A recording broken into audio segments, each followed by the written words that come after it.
243 सदस्यों में 225 लोग ऐसे हैं जो दागी अपराधी सजा याफ्ता है। सजा अगर मिल गई तो समाज पर इसका असर पड़ेगा। लोग डरेंगे कि नहीं, अगर गलत करोगे तो नप जाओगे, कानून से बच नहीं पाओगे, चाहे एमएलए एमपी क्यों ना बन जाओ, चाहे रिप्रेजेंटेटिव से मामले में 1.5 साल सजा हो गया। और वो भी उसमें भी पार्शियलिटी है।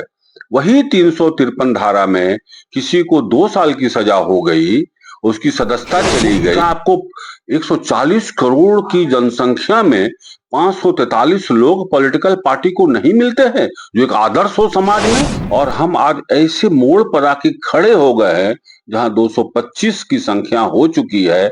अगर हमको बहुमत के आंकड़े से इसको दूर रखना है तो सुप्रीम कोर्ट के गाइडलाइन को बहुत कड़ाई से सरजमीन पर उतारना होगा। जब 272 की संख्या हो जाएगी तब केस भी करने का कोई हिम्मत करेगा क्या?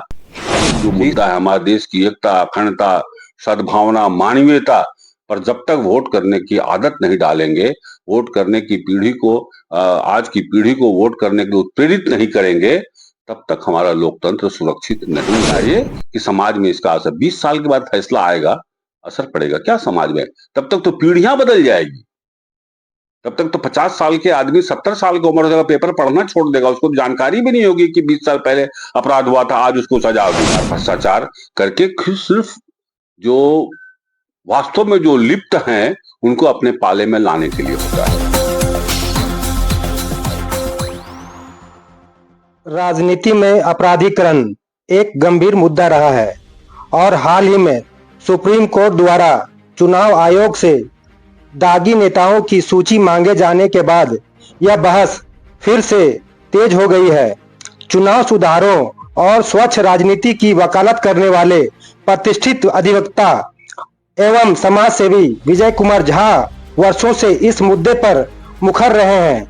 बिहार औद्योगिक क्षेत्र विकास प्राधिकरण बियाडा के पूर्व अध्यक्ष रहे झा जी ने हमेशा पारदर्शी लोकतंत्र और अपराध मुक्त राजनीति की पुरजोर वकालत की है। मैं मोहम्मद मुस्तकीम अंसारी वार्ता संभव के इस विशेष साक्षात्कार में विजय झा जी से दागी जनप्रतिनिधियों पर प्रतिबंध, चुनाव आयोग की भूमिका और केंद्र सरकार की नीतियों पर चर्चा करेंगे। इस साक्षात्कार में हम जानेंगे कि इस फैसले को किस नजरिए से देखते हैं और राजनीति में स्वच्छता लाने के लिए उनके क्या सुझाव हैं। आप लंबे समय से दागी जनप्रतिनिधियों पर कार्रवाई की मांग कर रहे हैं। सुप्रीम कोर्ट द्वारा चुनाव आयोग से दागी नेताओं की सूची मांगे जाने पर आप कैसे देखते हैं? अभी इस विषय को काफी गंभीरता से लिया है, क्योंकि एडीआर की रिपोर्ट के अनुसार अभी जो आंकड़े आए हैं वह बहुत भयावह है। 543 सदस्यों में 225 लोग ऐसे हैं जो दागी अपराधी सजा याफ्ता हैं, साथ ही साथ 2 आतंकवादी भी जीत के आए हैं।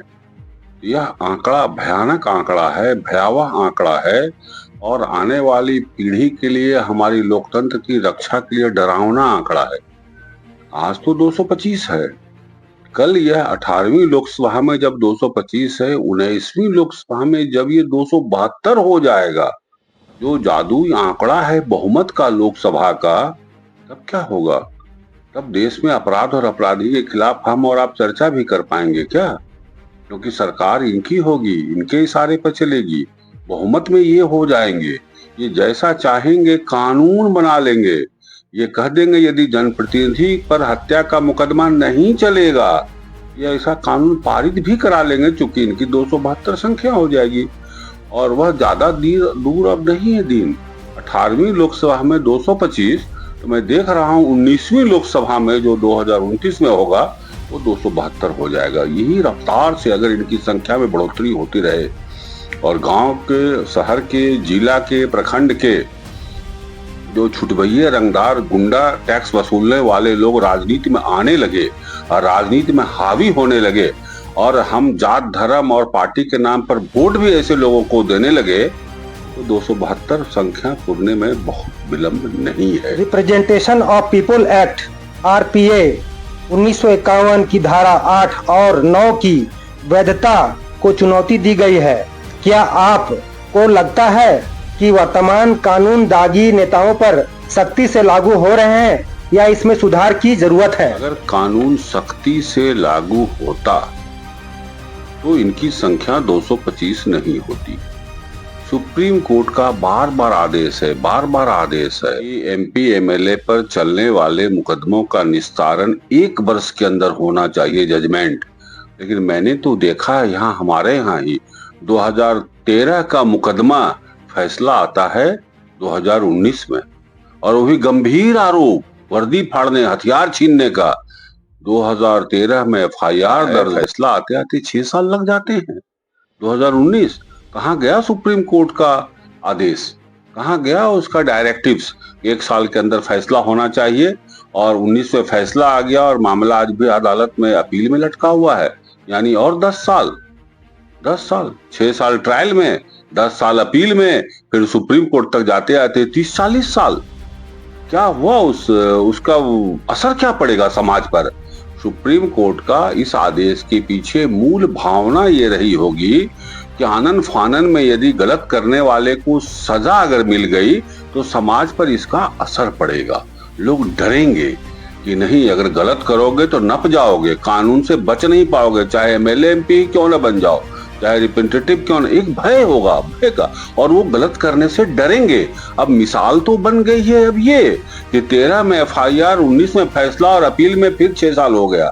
तो आज मिसाल, गलत चीज की मिसाल स्थापित हो गई है। नेताओं के चुनाव लड़ने पर प्रतिबंध हटाने या अवधि कम करने की शक्ति दी गई है। क्या आपको लगता है कि यह शक्ति निष्पक्ष रूप से इस्तेमाल की जाती है या इसमें भी राजनीतिक दबाव काम करता है? फिलहाल ऐसा है कि 2 साल यदि किसी को सजा न्यायालय द्वारा हो जाती है तो वह चुनाव नहीं लड़ सकता है। 6 साल के लिए योग्य घोषित कर दिया जाता है। इसके रहते हुए भी जब 200 और 4000 में से 1788 दागी अपराधी पहुंच गए, इसका मतलब साफ है यह अपर्याप्त है। इसको और कड़ा किए जाने की जरूरत है। अब तो ये होना चाहिए कि एक दिन के लिए भी अभी आपराधिक मामले में अगर सजा होता है तो वह हमारे नेता बनने के अयोग्य होना चाहिए। अगर कानून कड़ा होगा तब उसका असर समाज में पड़ेगा। अगर कानून लचर होगा, लचीला होगा, उसका सजा असर समाज पर नहीं पड़ेगा, जो कि मंशा है कानून का, संविधान की जो मंशा है, अपराधियों से लोकतंत्र को बचाया जाए। लेकिन 2 साल क्या, मैंने तो देखा बहुत से मामले में 1.5 साल सजा हो गया, और वो भी, उसमें भी पार्शियलिटी है। वही 353 धारा में किसी को 2 साल की सजा हो गई, उसकी सदस्यता चली गई, लेकिन सत्ताधारी दल के कुछ लोगों को 1.5 साल की सजा हुई। वही धारा 353। तो ये इसको इस रूप में देखा जा सकता है कि यहाँ भी विभेद हो रहा है, एक रूपता नहीं है, जो कि कानून के लिए अपमानजनक स्थिति है। एक रूपता होनी चाहिए। सांसदों और विधायकों के खिलाफ आपराधिक मामलों का निपटारा जल्द से जल्द करने की बात होती है, लेकिन आज भी कई नेता सालों तक केस चलते रहने के बावजूद चुनाव लड़ते रहते हैं। इस समस्या का समाधान कैसे हो सकता है? तभी हो सकता है जबकि सुप्रीम कोर्ट ने कहा है कि 1 साल के अंदर सब मामले का निपटारा होना चाहिए। उसको बहुत कड़ाई से, ग्राउंड लेवल, बहुत कड़ाई से, उसमें कोई मरोवत किसी के साथ नहीं हो। अगर भारत के गृहमंत्री पर भी आपराधिक मुकदमा है तो वो गृहमंत्री नहीं रह सकते हैं। यह अगर हिम्मत है हमारे लोकतंत्र में, हमारे सत्ताधीशों पर, तब तो हम लोकतंत्र के रक्षक हैं। और यह अगर पिक एंड चूज है, हमारे साथ हैं, तब वो शंकराचार्य हैं, स्वामी विवेकानंद के अवतार हैं, विष्णु के अवतार हैं, और दूसरे के साथ हैं तो वो भ्रष्ट शिरोमणि है। इस मानसिकता से हमें ऊपर उठना होगा। हमको एक ही लक्ष्य रखना होगा, हमको लोकतंत्र की बेहतरी के लिए। और यह तभी हो सकता है जब सुप्रीम कोर्ट के गाइडलाइन पर चलना होगा। लेकिन आज तो सुप्रीम कोर्ट कहते हर साल 2 बार 4 बार सुप्रीम कोर्ट के बयान आते हैं, 1 साल के अंदर मामले का निस्तारण होना चाहिए, लेकिन होता है क्या? और यह भी होना चाहिए कि अगर अपील में भी मामला पेंडिंग है तो वह नहीं लड़ सकता है चुनाव, लेकिन सजा होने के बावजूद अपील में भी रहता है, वो चुनाव लड़ते हैं, फिर अपील करते हैं, हार जाते हैं, फिर भी चुनाव लड़ते हैं। तो यह परिस्थिति को समझना होगा। और हम आज ऐसे मोड़ पर आके खड़े हो गए हैं जहां 225 की संख्या हो चुकी है, अगर हमको बहुमत के आंकड़े से इसको दूर रखना है तो सुप्रीम कोर्ट के गाइडलाइन को बहुत कड़ाई से सरजमीन पर उतारना होगा। और अगर 6 महीने की भी सजा होती है, 1 महीने की भी सजा होती है, ऐसे लोगों को चुनावी मैदान से बाहर करना होगा। यह कानून लाया जाना के चाहिए। अनुसार क्या वर्तमान केंद्र सरकार दागी नेताओं के खिलाफ कार्रवाई को लेकर गंभीर है, या यह सिर्फ राजनीतिक बहस का मुद्दा बनकर रह गया है? रूप से अगर केंद्र सरकार गंभीर होती तो बहुमत में सरकार है, एक विधेयक पिछले बार ही आ सकता था, 2014 में ही लाया जा सकता था, क्योंकि मोदी जी ने वादा किया था 2014 की लोकसभा में उत्तर प्रदेश की एक जनसभा में कि हमारी सरकार बनी तो हम जितने दागी अपराधी हैं उन सभी का मामला स्पीडी ट्रायल में ले जाएंगे। भले 100 लोगों की सदस्यता चली जाए, सजा हो जाए, मैं 100 जाऊंगा।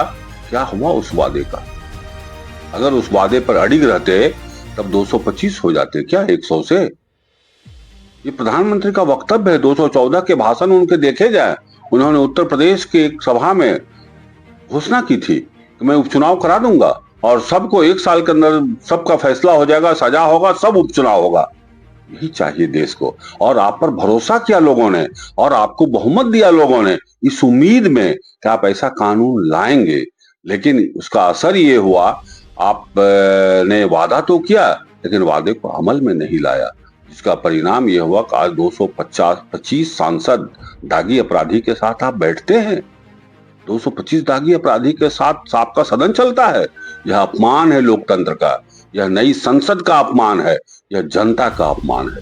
इस अपमान को दूर करने का एकमात्र उपाय है, आपने जो वादा किया था उत्तर प्रदेश के चुनावी जनसभा में, उसको आप अमल में लाइए और 1 दिन का भी सजा है तो उसको चुनाव लड़ने पर रोक लगाइए, उपचुनाव कराइए। अगर जीत के भी चला गया है, उपचुनाव होना चाहिए और आजीवन प्रतिबंध लगना चाहिए, तभी लोकतंत्र हमारा बचेगा। क्योंकि पूरी दुनिया में भारत के लोकतंत्र की मिसाल दी जाती है, क्योंकि रक्तहीन परिवर्तन होता है हमारे यहाँ सत्ता परिवर्तन।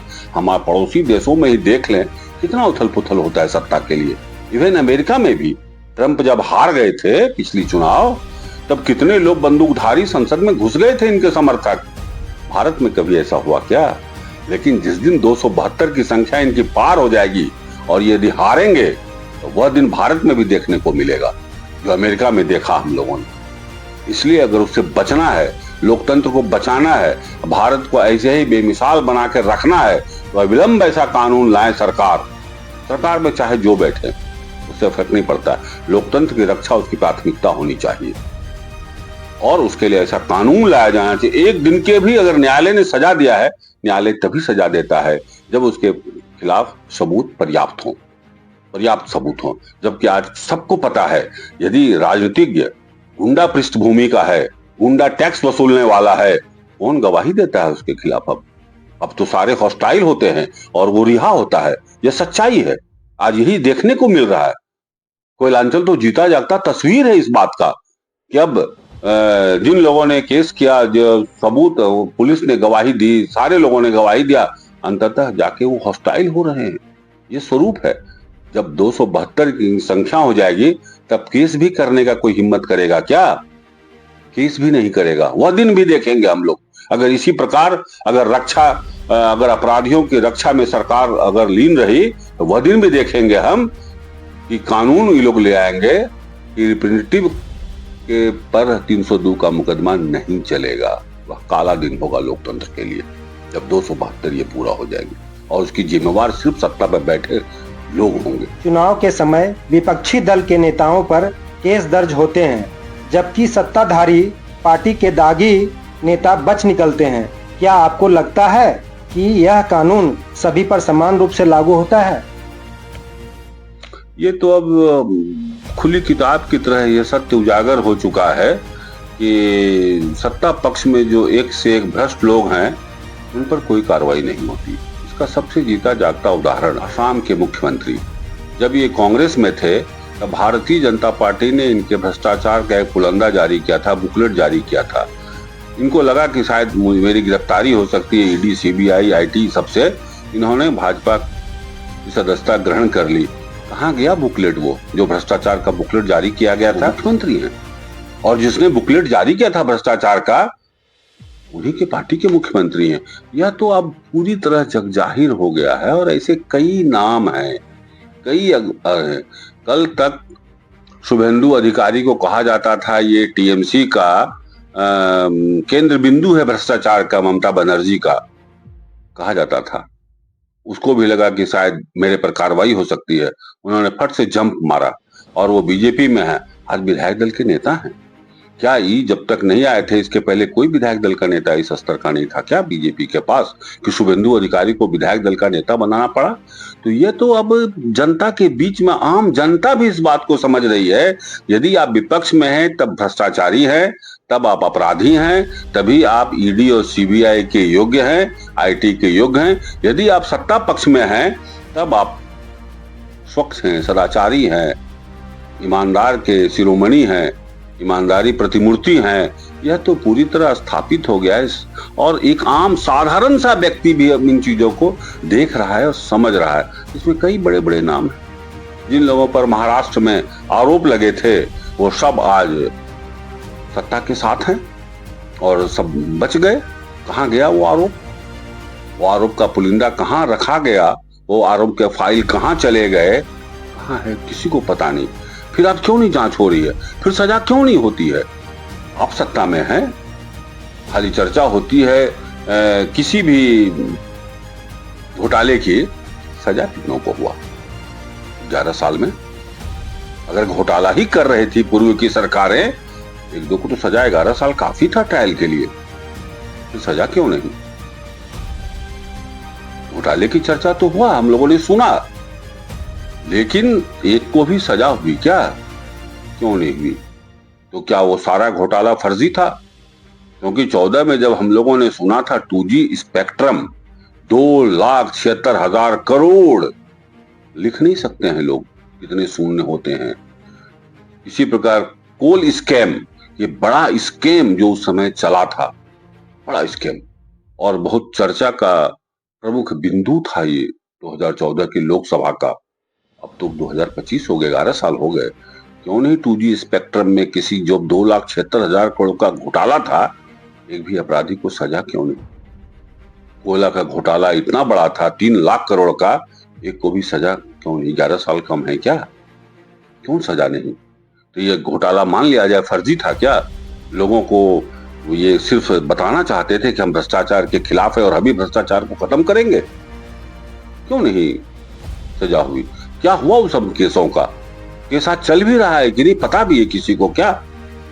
ये जो सबसे बड़ा सरकारी हथकंडा है, भ्रष्टाचार भ्रष्टाचार भ्रष्टाचार करके सिर्फ जो वास्तव में जो लिप्त हैं उनको अपने पाले में लाने के लिए होता है, जिससे मेरी सरकार और मजबूत हो जाए और ठोस हो जाए और एकदम अटूट हो जाए। ये एक नया दौर चल रहा है। भ्रष्टाचार का आरोप लगाओ और फिर वो बाध्य होकर के अपने पाले में आ जाए, फिर सत्ता का आनंद लो। ये दौर चल रहा है। आजीवन प्रतिबंध लगाने की मांग की जा रही है। क्या आपको लगता है कि यह एक व्यवहारिक समाधान होगा या इससे लोकतांत्रिक प्रक्रियाओं पर नकारात्मक प्रभाव पड़ेगा? नहीं, वक्त आ गया है, इस पर हमको बहुत कड़ाई से निर्णय लेना होगा। अगर हमको स्वस्थ लोकतंत्र आगे आने वाली पीढ़ी को देना है, जिस पर वो नाज कर सकें, जैसे हमको अपने पूर्वजों पर नाज है। उसने अंग्रेजों के खिलाफ लड़ाइयां लड़ी, काला पानी भी भोगा, काला पानी भोगा, फांसी भी सजा पाई, आजीवन कारावास की सजा पाई, लेकिन वो अपने कर्तव्य पथ पर डटे रहे। अंततः हमें आजादी हासिल हुई। ये हमारे पूर्वजों का जो संघर्ष था और उसके अपने संघर्ष के प्रति खुद जो उनका संकल्प था, उसका परिणाम मिला। हम आज यदि लोकतंत्र को बचाना चाहते हैं अब और मजबूत लोकतंत्र देना चाहते हैं आने वाली पीढ़ी को, तो हमको इस पर कड़ाई से निर्णय लेना पड़ेगा। आज के लिए नहीं सोचना। स्वस्थ समाज वही है जो आने वाले 50 वर्षों के लिए सोचता है, आने वाले 100 वर्षों के लिए सोचता है कि भारत कैसा हो। यह कल्पना हमारे दिल दिमाग में होना चाहिए। हम आज राज कर लें, खाली हम आज सत्ता भोग लें, यह अगर हमारी सोच है तो आगे आने वाले पीढ़ी को हम कैसा भारत देके जाना चाहते हैं, कैसा लोकतंत्र हम वारिस बनाना चाहते हैं आने वाली पीढ़ी को। आने वाली पीढ़ी हमको माफ नहीं करेगी। इसलिए बहुत कड़ाई से होना चाहिए और सब पर समान रूप से लागू होना चाहिए, सत्ता हो या विपक्ष हो, सांसद हो या विधायक हो। अगर पहले कहता भी था पार्टी, चाल चरित्र और चेहरा, पार्टी का थीम हुआ करता था, चाल चरित्र और चेहरा। कहाँ है चरित्र आज? 100 50 आपराधिक मुकदमे हो, सजा हुआ हो, उसके बाद भी पार्टी टिकट देती है। कहाँ गया आपका चाल चरित्र चेहरा का दावा? कहाँ गया आपका चाल चरित्र चेहरा रूपी सिद्धांत? आपने खुद अपने सिद्धांत की हत्या कर दी। और ऐसे लोगों, क्या आपको 140 करोड़ की जनसंख्या में 543 लोग पॉलिटिकल पार्टी को नहीं मिलते हैं जो एक आदर्श हो समाज में? हर व्यक्ति अपने बेटे को वैसा बनाना चाहे। 543 आदमी नहीं खोज पाते हैं आप, इसका मतलब आप सिर्फ सत्ता चाहते हैं, एन केन प्रकारेण सत्ता पर बने रहना चाहते हैं। किसी भी प्रकार से, किसी भी सूरत में, किसी से भी समझौता करना पड़े, अपराधी या आतंकवादी से भी क्यों न समझौता करना पड़े, लेकिन आपको सत्ता चाहिए। जब सत्ता मोह में हम आ जाते हैं तभी ऐसे समझौते होते हैं कि हम अपराधियों के भी अपने यहाँ पाले में लाने के लिए गिड़गिड़ाने लगते हैं। यह भी हमने देखा कि तमाम भ्रष्टाचारी जो वर्षों वर्षों तक जेल में रहे, उसको अपने पाले में लाने के लिए होड़ सी मच गई थी। क्या ये लोकतंत्र के रक्षक हो सकते हैं? कभी भी लोकतंत्र की बेहतरी के लिए सोच सकते हैं? सिर्फ सत्ता के लिए सोच रहे हैं। यह खतरनाक स्थिति है। जनता दागी नेताओं को बार बार चुनकर संसद और विधानसभा में भेजती है। क्या यह जागरूकता की कमी है या जनता को इन मामलों से कोई फर्क नहीं पड़ता है? हमको देखना पड़ेगा चुनाव किस मुद्दे पर लड़ा जाता है। ये मुद्दा बन पा रहा है क्या? आज मुद्दा इस रूप में, जो जमीनी मुद्दा है, जो हमको जोड़ती है, जो हमको प्रभावित करती है, महंगाई हो, बेरोजगारी हो, भ्रष्टाचार हो, इस पर चुनावी नहीं हो रहा है। इस पर चुनाव नहीं हो रहा, चुनावी मुद्दा नहीं बन पा रहा है। चुनावी मुद्दा हमारा हो जाता है जाति, धर्म, मजहब, पंथ, संप्रदाय, हिंसा, सांप्रदायिक हिंसा। यह चुनावी मुद्दा बन जाता है। इसे राजनीतिक दल हमारी जरूरतों से मोड़ देते हैं। रोजी रोजगार वोट नहीं करते, बेरोजगारी पर वोट नहीं करते। उसका आंकड़ा हम जब वोट देने जाते हैं, बेरोजगारी का आंकड़ा मेरे जेहन में नहीं होता। आंकड़ा मेरे जेहन में नहीं होता है, मेरे जेहन में होता है जात का है। वह अगर गुंडा भी है तो रॉबिन हुड है। वो मेरे जात के लिए गर्व की बात है, मेरे जाति का है वो, और वो सबको नाथ सकता है। हम उस आधार पर वोट करते हैं। हमारे धर्म का है वो, हमारे धर्म का है वो, और मेरे लिए वो रॉबिन हुड है। यह स्थिति हो गई है। जो लोकतंत्र की बुनियादी तत्व हैं, वह मुद्दा चुनाव में नहीं बन पा रहा है। बहुत तरीके से लोग ऐसे मुद्दे को दरकिनार करवा देते हैं। चुनाव में हम जात पात और हिंदू मुस्लिम के नाम पर वोट करते हैं। यही कारण है कि अपराधी आराम से जात का कार्ड खेल करके, उसके जात की यदि 3 लाख मतदाता हैं तो पागल हो जाता है लोग कि पहली बार मेरे जाति का उम्मीदवार आया है चुनावी मैदान में। या उसकी आपराधिक पृष्ठभूमि भूल जाते हैं।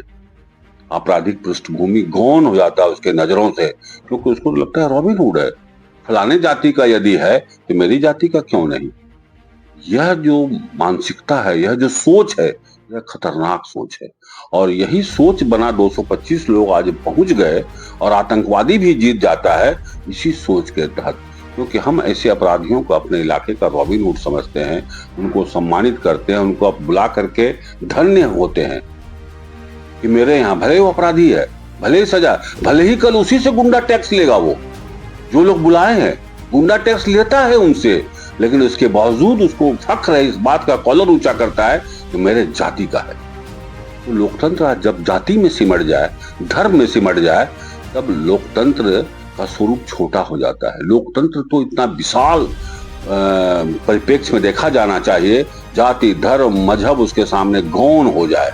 एक इंसान के महत्व दे, मानवीयता को महत्व दे, इंसानियत को महत्व दे, वह लोकतंत्र की परिभाषा है। लेकिन हम इसको कोष्ठक में समाते चले गए, विद इन ब्रैकेट आ गया है लोकतंत्र, और जाति समाज विस्तृत रूप से फैल गया है। और चुनाव में यही मुद्दा बन रहा है। इसलिए इससे बचना होगा। हम नेशनल इशू जो है, नेशनल जो मुद्दा है, हमारे देश की एकता, अखंडता, सद्भावना, मानवीयता पर जब तक वोट करने की आदत नहीं डालेंगे, वोट करने की पीढ़ी को, आज की पीढ़ी को वोट करने के लिए उत्प्रेरित नहीं करेंगे, तब तक हमारा लोकतंत्र सुरक्षित नहीं है, जो मैं आज देख रहा हूँ। जो लोकतंत्र सुरक्षित हो न हो, उसकी चिंता किसी को नहीं है।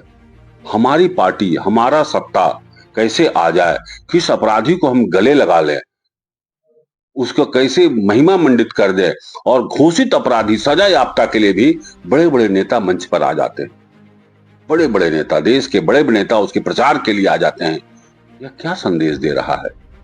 आगे आने वाली पीढ़ी को आप प्रेरित कर रहे हैं कि चाहे कितना भी बड़ा अपराधी क्यों ना हो, तुम राजनीति में आ जाओ, तुम्हारा स्वागत है। यह खतरे की घंटी है लोकतंत्र के लिए। दागी नेताओं पर आजीवन प्रतिबंध लगता है, तो क्या यह लोकतांत्रिक अधिकारों के विपरीत नहीं होगा? इस पर आपका क्या मत है? लोकतांत्रिक अधिकार पर कोई प्रतिबंध नहीं होगा, क्योंकि उसके खिलाफ वो आपराधिक वारदात करते हैं। क्या उनके लोकतांत्रिक अधिकार नहीं हैं? कोई अगर हत्या करता है किसी का, उनकी लोकतांत्रिक अधिकार की हत्या नहीं हुई क्या? तो जो खुद दूसरे के लोकतांत्रिक अधिकार का हत्या किया हो, उसके लोकतांत्रिक अधिकार कैसा? अब तो कोई अपराधी को जेल में नहीं रखना चाहिए, क्योंकि उसके लोकतांत्रिक अधिकार का हनन हो रहा है। वह जेल में है, वह अपने परिवार से मिल नहीं सकता है, जा नहीं सकता है, घूम नहीं सकता है, बेफिक्री से व्यापार नहीं कर रहा है, जेल में है। तो क्या लोकतांत्रिक अधिकार का हनन हो रहा है क्या?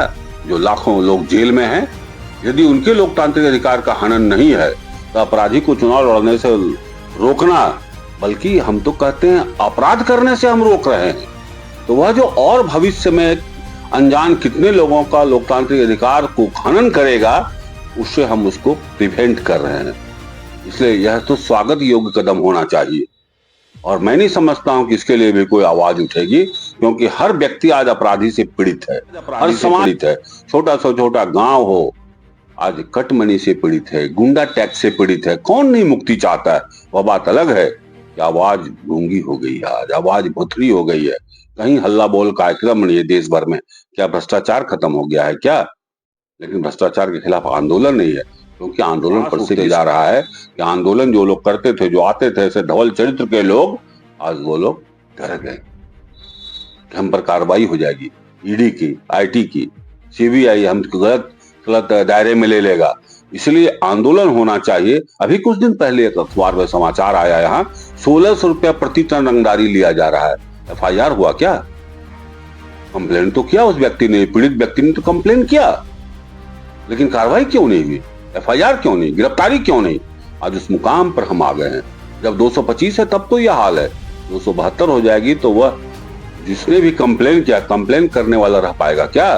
उसका सर कलम हो जाएगा। अगर कोई कंप्लेन करेगा तो 272 होने तो दीजिए, फिर देख लीजिएगा।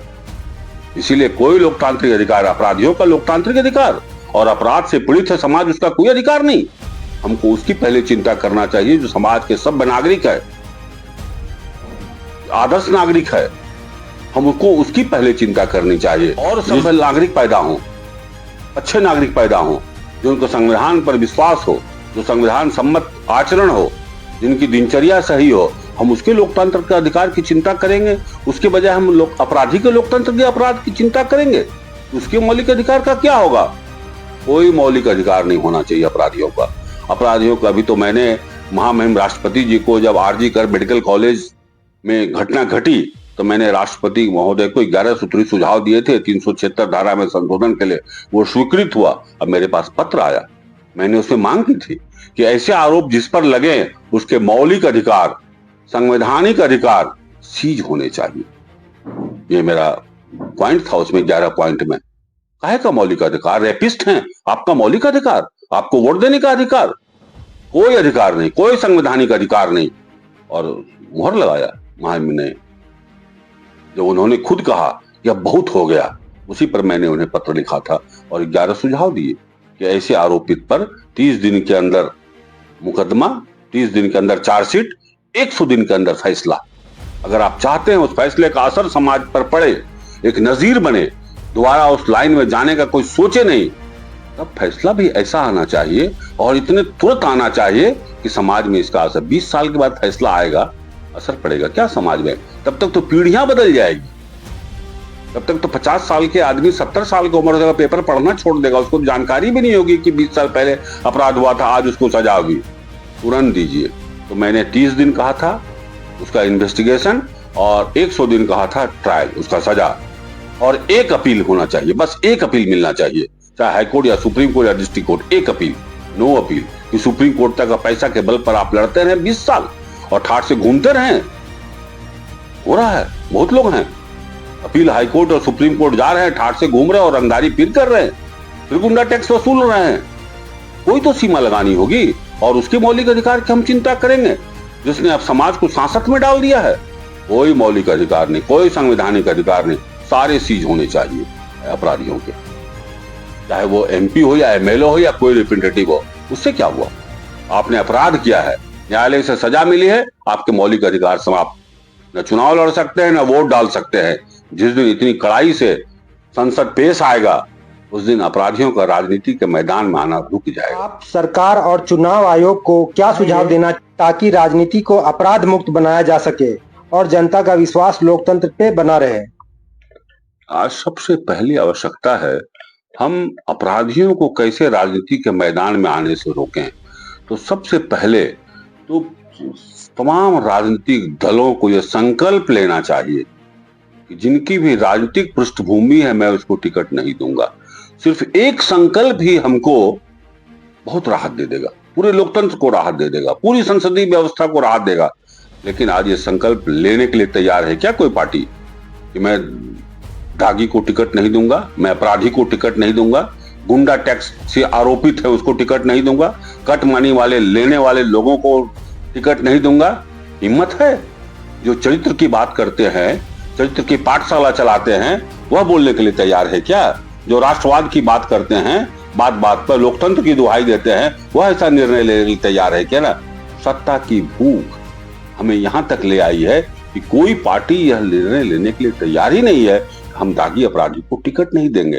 बल्कि सोच तो ये हो गई है कि ऐसा ना कि उस दागी अपराधी को लेने में हमको देर हो जाए और वो किसी दूसरे पाले में चला जाए, इसलिए जितना जल्दी हो उसको अपने पाले में ले आओ। यह सोच हमें कहां ले आई आज? इस सोच से ऊपर उठना होगा और ये संकल्प लेना होगा कि दागी अपराधी को टिकट नहीं देंगे। ये राजनीतिक दल को, मतदाता का भी जिम्मेवारी है। सिर्फ राजनीतिक दलों के भरोसे हम छोड़ दें और मतदाता के रूप में हम एक पैसा लेकर के और कुछ और लालच में आकर के और दागी अपराधी को टिकट देते हैं, हम भी कम बड़े अपराधी नहीं हैं।